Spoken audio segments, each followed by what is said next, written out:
목자가 자신의 양을 위하여서 목숨을 버린다라는 것이 무엇일까요? 왜 목자는 양을 위하여서 목숨을 내놓아야 할까요?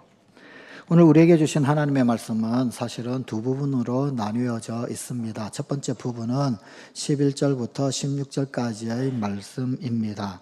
이 부분에서만 목자와 양이 등장합니다. 그리고 두 번째 부분은 17절, 18절 말씀인데 여기에는 목자와 양이 나오지를 않습니다. 목자와 양 대신에 아버지와 아들이 등장합니다.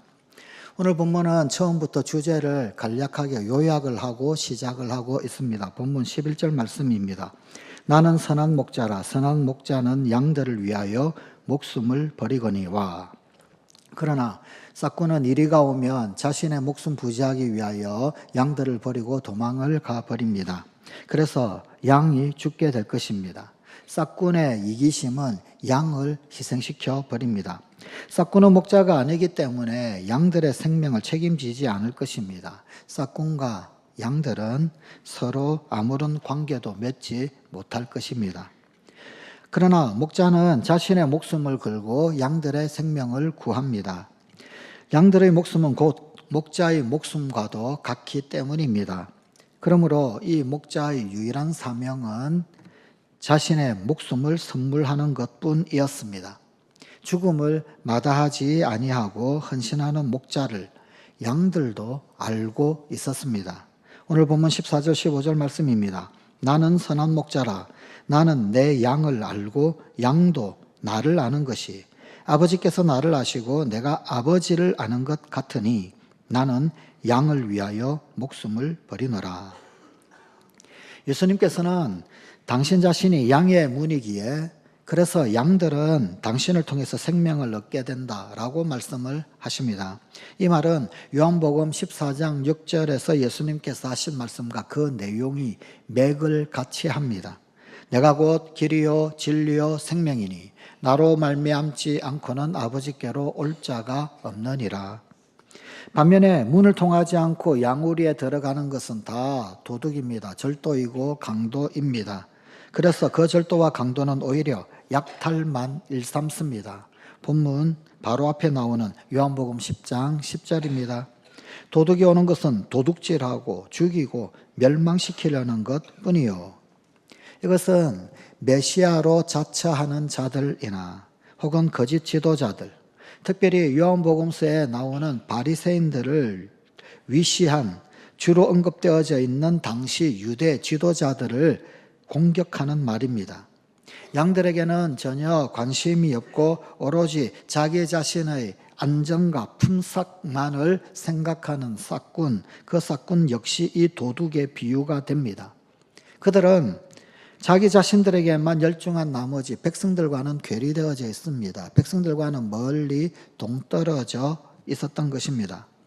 바로 이런 대조 가운데서 우리 주님 예수님께서는 당신 자신을 선한 목자라고 말씀을 하십니다. 선한 목자는 자기 양들을 위해서 언제나 함께하고 또한 자기 목숨까지도 내놓는다라는 것입니다. 예수님의 선한 목자상은 또한 양우리에 들어있지 않은 다른 양들을 돌보시는 데도 있습니다. 본문 16절 말씀입니다. 또 이 우리에 들지 아니한 다른 양들이 내게 있어 내가 인도하여야 할 터이니 그들도 내 음성을 듣고 한 무리가 되어 한 목자에게 있으리라.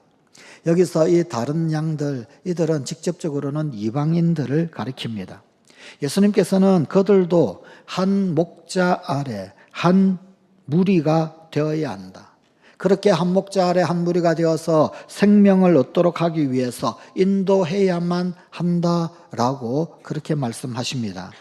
하나님의 사랑은 예수님을 통해서 이루어지는 보편적인 사랑이기 때문입니다.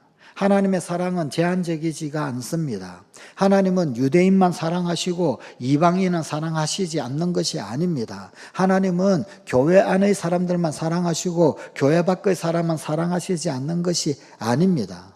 하나님은 이방인이나 유대인이나 교회 밖의 사람이나 교회 안의 사람이나 모두를 사랑하시는 보편적 사랑이십니다. 여기서 이야기는 두 번째 단락으로 넘어갑니다. 본문 17절의 표준 세번역입니다. 아버지께서 나를 사랑하신다. 그것은 내가 내 목숨을 버리기 때문이다. 목자는 아버지의 명령에 따라서 스스로 목숨을 내놓을 것입니다.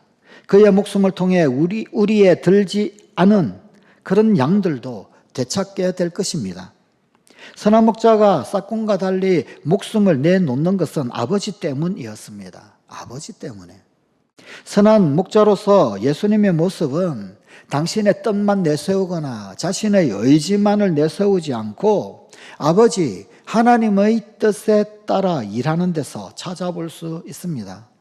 요한복음 8장 28절 29절입니다. 내가 스스로 아무것도 하지 아니하고 오직 아버지께서 가르치신 대로 이런 것을 말하는 줄도 알리라. 나는 항상 그가 성부 하나님을 말합니다. 그가 기뻐하시는 일을 행함으로. 그러기에 예수님께서는 아버지 하나님으로부터 사랑을 받습니다. 사실 구약의 하나님께서도 당신의 백성을 돌보시는 선한 목자이셨습니다. 에스겔서 34장 11절에서 16절입니다. 주 여호와께서 이같이 말씀하셨느니라. 나 곧 내가 내 양을 찾고 찾되 목자가 양 가운데 있는 날에 양이 흩어졌으면 그 때를 찾는 것 같이 내가 내 양을 찾아서 흐리고 캄캄한 날에 그 흩어진 모든 곳에서 그것들을 건져낼지라. 내가 그것들을 만민 가운데서 끌어내며 여러 백성 가운데서 모아 그 본토로 데리고 가서 이스라엘 산 위에와 시냇가에와 그 땅 모든 거주지에서 먹이되 좋은 꼴을 먹이고 그 우리를 이스라엘 높은 산에 두리니 그것들이 그곳에 있는 좋은 우리에 누워 있으며 이스라엘 산에서 살찐 꼴을 먹으리라. 내가 친히 내 양의 목자가 되어 그것들을 누워 있게 할지라. 주 여호와의 말씀이니라. 그 잃어버린 자를 내가 찾으며 쫓기는 자를 내가 돌아오게 하며 상한 자를 내가 싸매주며 병든 자를 내가 강하게 하려니와. 살찐 자와 강한 자는 내가 없애고 정의대로 그것들을 먹이리라. 예수님께서는 당신 자신을 바로 이런 목자의 모습으로 드러내신 것입니다. 아들은 아버지가 하셨던 일을 똑같이 할 것입니다. 아버지가 선한 목자였듯이 아들도 선한 목자로 오실 것입니다. 아버지와 아들은 하나이기 때문입니다. 나는 선한 목자라. 선한 목자는 양들을 위하여 목숨을 버리거니와. 양들이 여기저기에서 길을 잃고 헤매고 있습니다. 거짓 행복과 거짓 영성에 달콤한 꿀을 발라서 현혹하는 절도와 강도에 이끌려 뿔뿔이 방황하고 있습니다. 물질, 몸 혹은 느낌에 치우친 소위 잘 먹고 잘 살자라는 주의, 즉 웰빙, 이런 웰빙이라는 유혹이 신앙의 열심과 기도 시간을 아주 교묘하게 빼앗아 갑니다. 자아개발, 자율 영성, 창조적 삶 등등등 아주 온갖 미사옥으로 꾸며져 있는 그럴듯한 미끼를 내건 신흥 영성의 온갖 프로그램들이 약한 신자들을 홀려서 강교하게 하나님과 그리스도로부터 이탈시키고 있습니다. 그나마 남아있는 신자들도 흔들리고 있기는 마찬가지입니다. 영적으로 목마르고 굶주린 신자들은 그것이 헤맴의 길이요 마침내는 죽음의 길인 줄도 모르고 이리 기웃 저리 기웃합니다. 에스겔서 34장 6절입니다.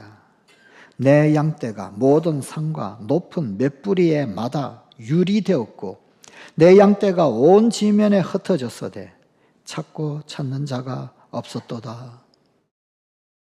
목자가 필요합니다.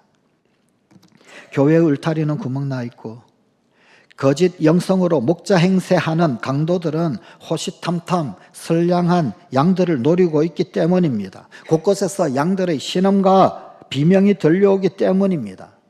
목자들이 필요합니다. 오죽하면 하나님께서 몸소 나서시겠습니까? 에스겔서 34장 15절 16절입니다. 내가 친히 내 양의 목자가 되어 그것들을 누워있게 할지라. 주 여호와의 말씀이니라. 그 잃어버린 자를 내가 찾으며 쫓기는 자를 내가 돌아오게 하며 상한 자를 내가 싸매주며 병든 자를 내가 강하게 하려니와 내가 주 여호와께서 하나님께서 양들을 찾으시겠다.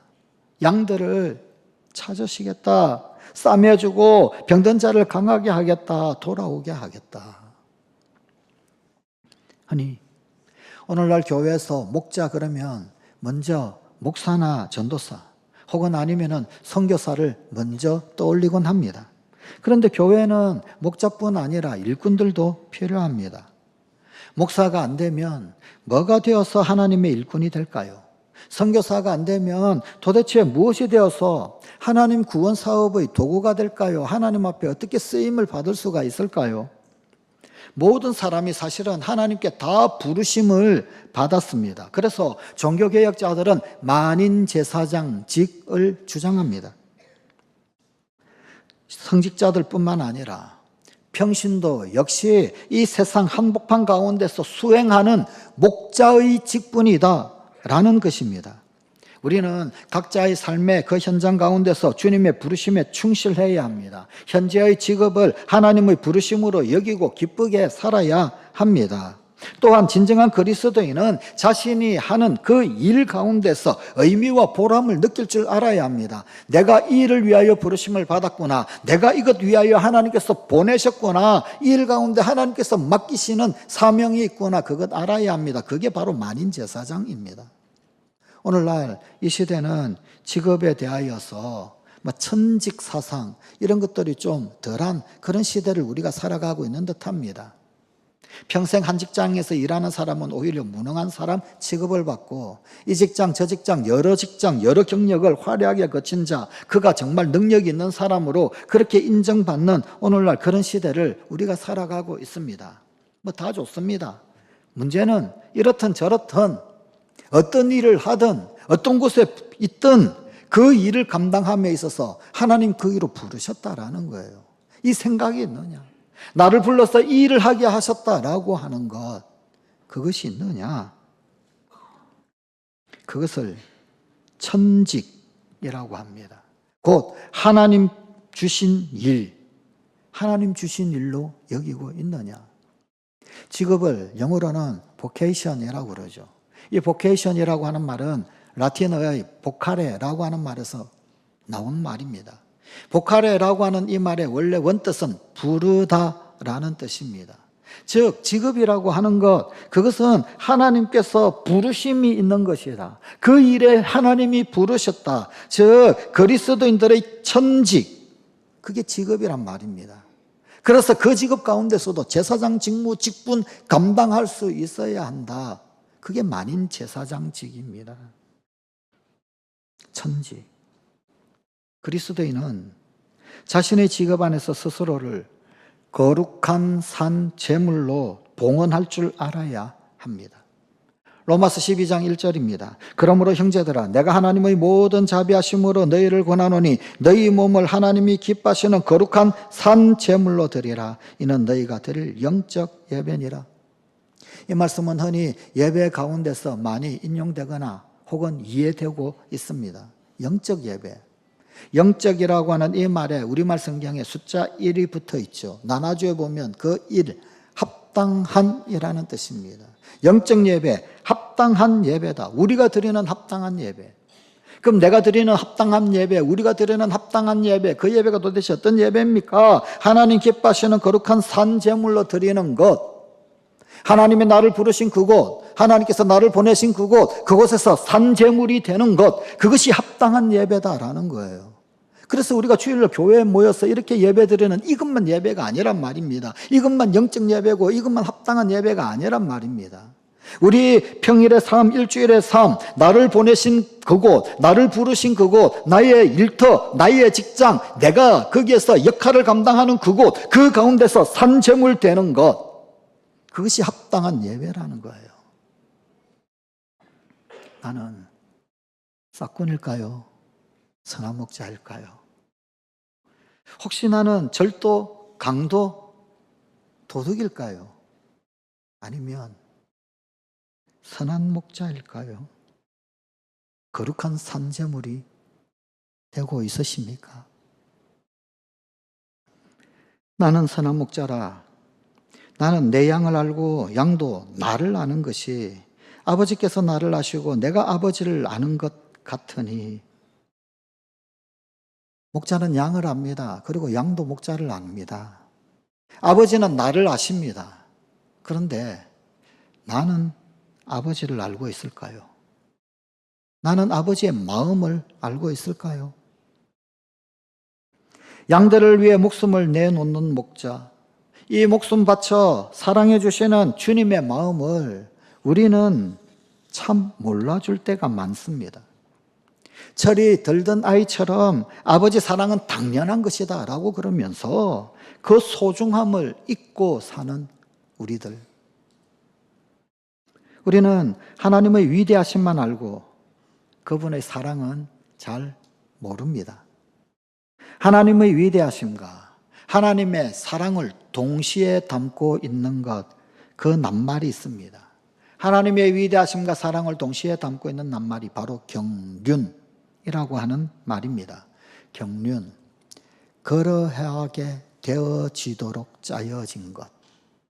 사실은 이 경륜은요, 시줄과 날줄, 어떤 직무를 짠다 그럴 때 여러분 이제 좌우로 줄들이 이렇게 얼기설기 얽히지요, 그죠?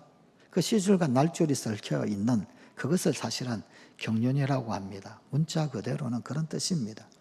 하나님께서 온 우주 만물을 경륜하십니다. 하나님의 경륜이 있습니다. 그렇게 되도록 짜여지게 하시는 하나님의 이끄심. 전통적으로 하나님의 경륜은 창조 경륜과 구원 경륜으로 나누어서 언급이 됩니다. 창조 경륜은 온 우주 만물을 만드시고 창조하신 하나님의 경륜을 말합니다. 구원 경륜은 아담과 하와 이후에 죄로 말미암아서 에덴 동산을 쫓겨난 인류, 그런데 그들이 다시금 회복되는 일.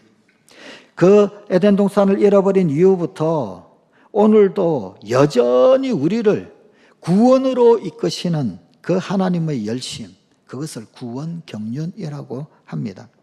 그런데 하나님의 창조 역시 사실은 끝난 것이 아닙니다. 그 창조는 지금도 여전히 진행 중에 있습니다. 따라서 창조 경륜과 구원 경륜은 현재도 같이 진행이 되고 있습니다. 그리고 이 경륜 안에 하나님의 사랑이 녹아 있습니다.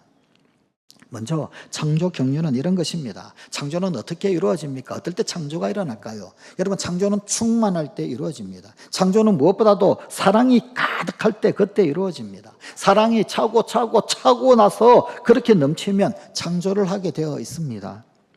연인이나 배우자에게 혹은 아니면 자녀에게 자꾸 이것 저것 만들어주고 뭐도 주고 하는 그런 모습을 상상해 보십시오. 왜 그렇게 주고 싶습니까? 이처럼 이 사랑을 많이 가지고 있는 사람, 사랑이 많이 있는 사람, 그 사람은 자꾸만 주고 싶습니다. 자꾸만 만들고 주고 이것도 하고 그렇게 해주고 싶은 거예요. 그게 바로 사랑의 속성입니다. 이처럼 하나님께서는 사랑으로 온 우주 만물을 창조하셨습니다. 그런데 사랑이신 하나님은 인간을 만드시면서 모험을 하셨습니다. 자유를 줄까 말까를 고심하시다가 주자. 그리고 모험을 하셨습니다. 이 자유는 사실 사랑의 절정입니다. 왜 인간에게 자유의지를 주는 것일까요? 사랑을 주고 받기 위해서. 사랑을 주고 받는 것은요, 여러분, 자유의지가 발동해야 그 사랑이 주고 받고 되는 거지요. 하나님께서는 우리 인간을 단지 피조물만으로가 아니라 당신 자신의 파트너, 특별히 사랑의 파트너로 그렇게 우리를 창조하신 것입니다. 그러기에 하나님께서는 우리가 당신 앞에서 자꾸만 주눅드는 것, 이런 것들을 원치 않으십니다. 당신 앞에 엎드려서 고개를 들지 못하는 우리 죄인들에게 사랑의 하나님께서는 속삭이십니다. 고개를 들어라, 내 눈을 바라보라. 나는 너희의 눈을 쳐다보고 싶지, 너희의 머리통, 너희의 정수리, 너희의 뒤통수를 보고 싶은 게 아니다. 너희의 얼굴을 보고 싶은 거야. 나는 너하고 사랑을 주고 받고 싶어서 너를 만들었단다. 혹여 우리가 당신을 배반할 수 있음에도 불구하고 우리가 당신을 배신할 수 있음에도 불구하고, 죄로 당신을 멀리 떠날 수 있음에도 불구하고, 그럼에도 불구하고 하나님은 사랑을 위해 모험을 택하셨습니다. 사실 우리는 이런 사랑을 흉내내기가 쉽지 않습니다.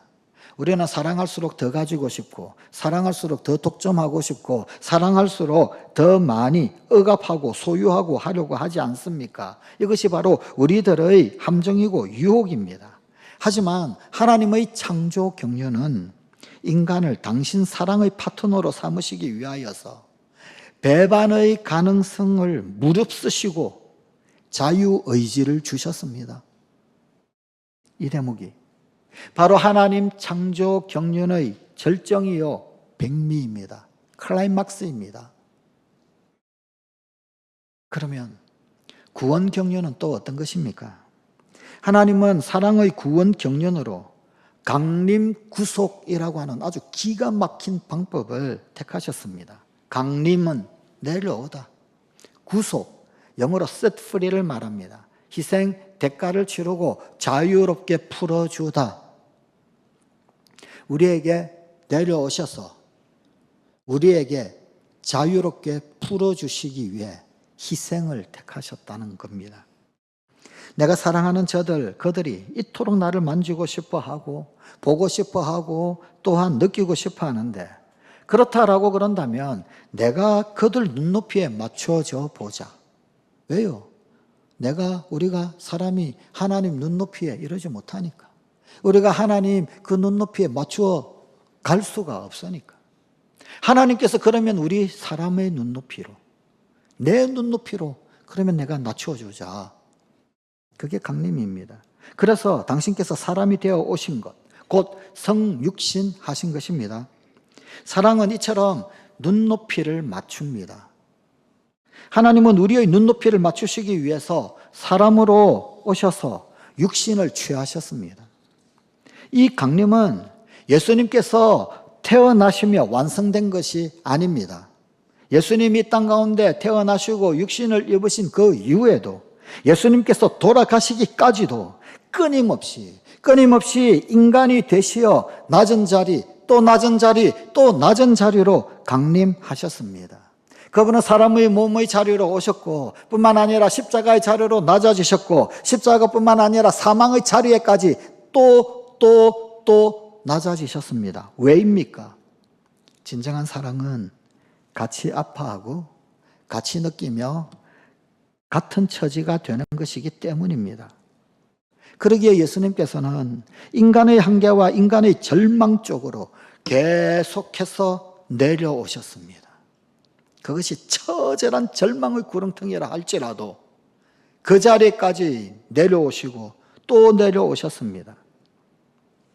입장을 바꾸지 않고 위에서 그냥 뚝뚝 떨어지는 사랑, 그것은 감동을 주지 못합니다.